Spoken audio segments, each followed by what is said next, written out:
Hello বন্ধুরা, তোমরা সবাই কেমন আছো? আশা করি ভালো আছো। আমিও ভালো আছি।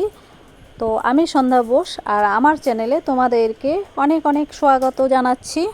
তো আজকে তোমাদের জন্য আরও একটা নতুন ব্লগ ভিডিও নিয়ে এসেছি। এই দেখো, এটা হচ্ছে গতা মাছ। আমি বাজারে গেছিলাম, বাজার থেকে গতা মাছ এনেছি আর মাছগুলোকে ভালো করে কেটে বেছে ধুয়ে নিয়েছি।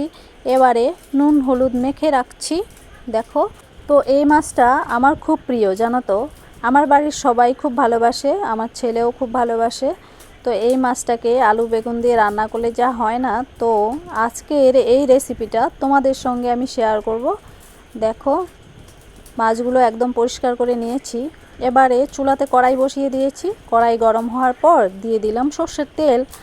তো এই রান্নাটা আমি সর্ষের তেলেই রান্না করব। আমি ম্যাক্সিমাম রান্না সর্ষের তেলেই রান্না করি, সাদা তেল ব্যবহার করি না।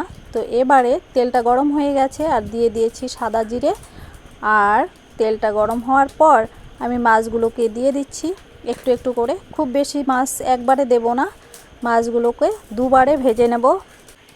তো আমার বাড়িতে পেঁয়াজ রসুন চলে না, খুব কম চলে। আমি আর আমার ছেলে পেঁয়াজ রসুন খাই। যখন ছেলে আর আমার জন্য রেসিপি করি তখন আমি পেঁয়াজ রসুন দিয়ে রান্না করি। তো তোমরা এই মাছটাতে পেঁয়াজ অবশ্যই ব্যবহার করবে, দেখবে দারুণ হবে। আর যারা পেঁয়াজ রসুন খাও না তারা শুধু জিরে বাটা দিয়ে করতে পারো, জিরে আর লঙ্কা বাটা দিয়ে।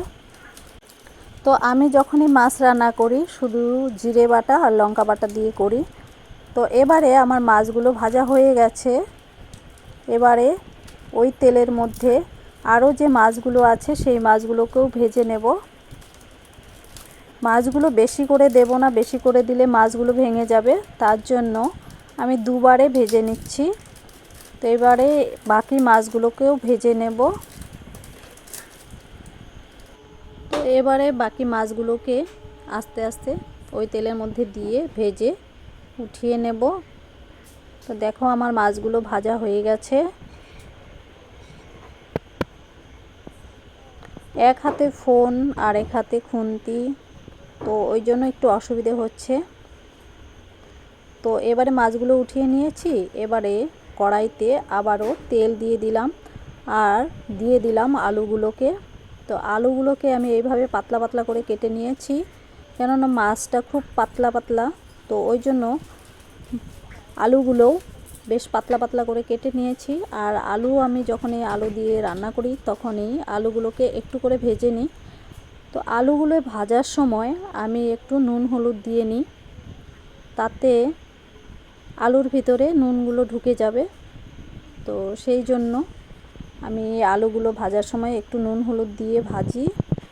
আলুগুলোকে ভেজে নিলে রান্নার টেস্টটাও একটু বেড়ে যায় আর আলুটা তাড়াতাড়ি সেদ্ধ হয়ে যায়। তো সেই জন্য আলুগুলোকে ভেজে এবারে আমি উঠিয়ে নিচ্ছি। আলুগুলো লাল লাল ভাজা হয়ে গেছে, এবারে উঠিয়ে নিচ্ছি সমস্ত আলুগুলো তেলের থেকে। এবারে ওই তেলের মধ্যে দিয়ে দিলাম বেগুনগুলোকেও একটু ভেজে নেব। বর্ষাকালের বেগুন সহজে হতে চায় না, তো বেগুনগুলো ভেজে নিলে রান্নাটা বেশ টেস্ট হবে। সেই জন্য বেগুনগুলোকেও আলাদা করে আমি ভেজে উঠিয়ে নেব। তো এবারেও এই বেগুন ভাজার সময়ও একটুখানি নুন আর একটুখানি হলুদ দিয়ে দেব। তো এইভাবে আমি আস্তে আস্তে রান্নাটা করি, সেই জন্য আমার রান্না করতে একটু দেরি হয়। তোমরা অনেকেই ভাবো যে আমার রান্না কেন এত দেরি হয়, আসল কারণটা হচ্ছে এইরকম।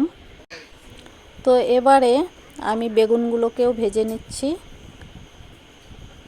তো দেখো, আমার বেগুনগুলো ভাজা হয়ে গেছে। এবারে আমি উঠিয়ে নিচ্ছি। বেগুনগুলো পুরো তেল খেয়ে নিয়েছে, দেখো একটুকু তেল নেই কড়াইতে, পুরো তেল খেয়ে নিয়েছে। তো বেগুনগুলো ভাজা হয়ে গেছে, আমি এবারে উঠিয়ে নিচ্ছি। তো আমার ভিডিওটা যদি ভালো লেগে থাকে আমার চ্যানেলটাকে সাবস্ক্রাইব করে প্লিজ একটু পাশে থেকো। তো এবার ওই কড়াইতে তেল দিয়ে দিয়েছি। তেলটা গরম হওয়ার পর দিয়ে দিলাম মশলাটা। এই মশলাতে কোনো মশলা নেই, শুধু জিরে বাটা আর লঙ্কা একসঙ্গে বেটে নিয়েছিলাম। এবারে এই মশলাটাকে ভেজে নেব ভালো করে নাড়িয়ে চাড়িয়ে। আর এই মশলাটা ভাজার সময় এখানে আমি দিয়ে দেব হচ্ছে একটুখানি হলুদ দেওয়ার পর দিয়ে দেব টমেটো। যে কোনো রান্নাতে টমেটো একটু দিলে পরে তরকারির টেস্টটা একটু বেড়ে যায় আর হচ্ছে কালারটা খুব সুন্দর আসে, সেই জন্য টমেটো দিয়েছি। আর টমেটো দেওয়ার পর আমি একটু নুন দিয়ে দেব। নুনটা দিয়ে দিলে টমেটোটা পুরো গলে যাবে, তো ওই জন্য আমি নুন দিয়ে টমেটোটাকে ভালো করে মশলার সঙ্গে করে নেব। দেখো কড়াইতে লেগে গেছে, কড়াইতে যাতে না লাগে সেই জন্য অনবরত নাড়তে থাকবো এইভাবে। নাড়তে নাড়তে যখন টমেটোটা গলে আসবে তখন ভেজে রাখা আলু আর বেগুনগুলো দিয়ে দেব। তো এইভাবে দিয়ে দিলাম আমি ভেজে রাখা আলু আর বেগুনটা। তো তোমরা দেখতে থাকো, তোমরা কিভাবে রান্না করো জানি না, তো আমি এইভাবে রান্না করি। তো আমার রেসিপিটা তোমরা বাড়িতে বানিয়ে খেয়ে দেখো, যদি ভালো লেগে থাকে অবশ্যই কমেন্টে জানাবে, আর প্লিজ একটা লাইক করে দেবে, পারলে একটু শেয়ার করে দিও। তো এবারে সামান্য সামান্য নুন দিয়ে আমি ভেজে নিয়েছিলাম। তো এবারে বাকি যতটুকু নুনের প্রয়োজন স্বাদ অনুযায়ী নুনটা দিয়ে দেবো।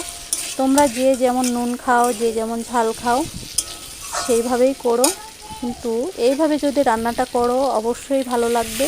তো এবারে আমার মশলাটা পুরো কষানো হয়ে গেছে সবজির সঙ্গে। তারপরে দিয়ে দিলাম জল। জল খুব বেশি দেব না, রান্নাটা যাতে মাখো মাখো হয়। মশলা সবজিটা তো আগের থেকে ভাজা হয়েছিল, তো সেই জন্য বেশি ভাজার প্রয়োজন নেই। এবারে ঝোলটা যখন নাকি হয়ে এলো তখন দিয়ে দিলাম মাছগুলো, ভেজে রাখা মাছগুলোকে দিয়ে দিলাম। এবারে ঝোলের সঙ্গে মাছগুলোকে ভালো করে মিলিয়ে নিচ্ছি। তো দেখো রান্নার কালারটা কি সুন্দর এসছে, পুরো রান্নাটা প্রায় হয়ে এসছে।